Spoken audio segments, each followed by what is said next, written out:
खबरों के इस खास वीडियो में, जिसमें हम रोज आपको दुनिया की 5 अहम और बड़ी खबरों से रोशनास कराने की कोशिश करते हैं। आज की 5 अहम खबरें इस तरह से है। अरब लीग की फिलिस्तीन की करारदाद नामंजूर करने पर चौतरफा मजम्मत, चीन की अमरीकी सिफारती अमले पर जवाबी पाबंदियां, तालिबान और अफगानिस्तान हुकूमत के दरमियान अमन मुज़ाकरात का आगाज़ हो गया। अर्दोगान ने कहा, अर्तुगरुल गाजी और उस्मान गाजी हमारे हीरो और रोल मॉडल है। हलब पे इसराइल ने हमला किया और इसे नाकाम कर दिया गया। तफसीली खबरें इस तरह से है।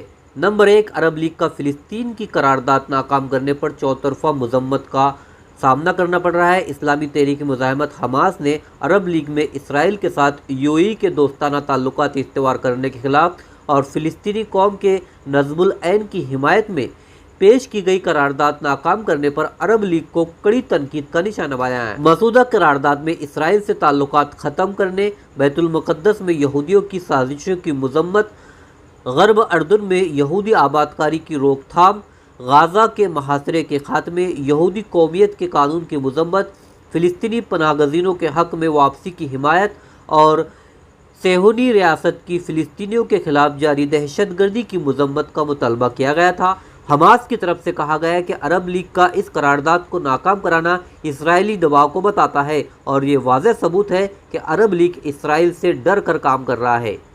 दूसरी बड़ी खबर चीन की अमरीकी सिफारती अमले पर जवाबी पाबंदियां आयद कर चुका है। चीन ने अमरीकी सिफारत खाने और कौंसलेट के स्टॉक पर जवाबी पाबंदियां आयद कर दी है।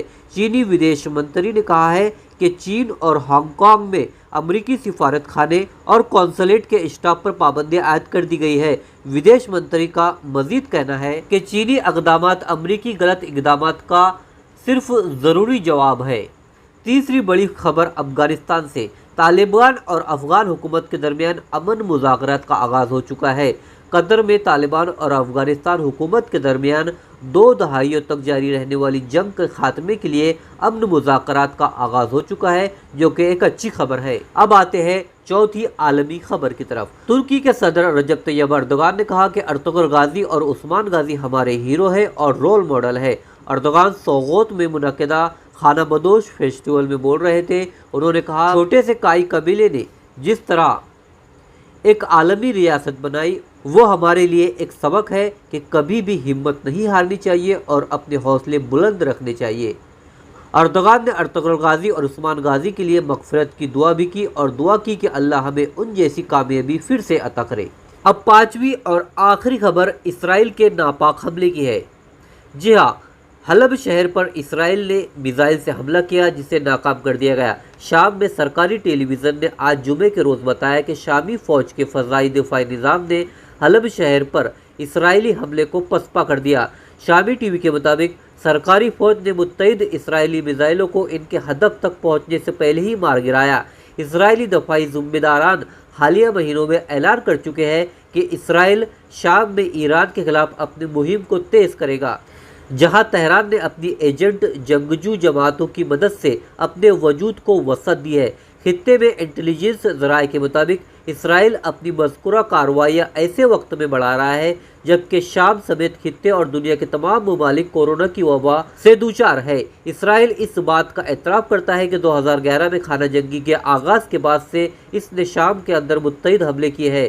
रवा माह 3 सितंबर को शाम में बशार हुकूमत के ज़ेर इंतज़ामिया मीडिया ने बताया था कि शामी फ़ौज के फ़ज़ाई दफ़ाई निज़ाम ने हमस सूबे में अल्तिफूर के हवाई अड्डे के सिमत दागे गए इसराइली मिसाइलों का रास्ता रोक लिया और इनमें ज़्यादातर को मार गिराया, तो इसराइली हमला नाकाम हो गया। तो दोस्तों, ये थी आज की 5 बड़ी अहम इंटरनेशनल खबरें। आपसे दरख्वास्त है कि हमारे इस वीडियो को अपने दोस्तों के साथ ज़रूर शेयर कीजिए।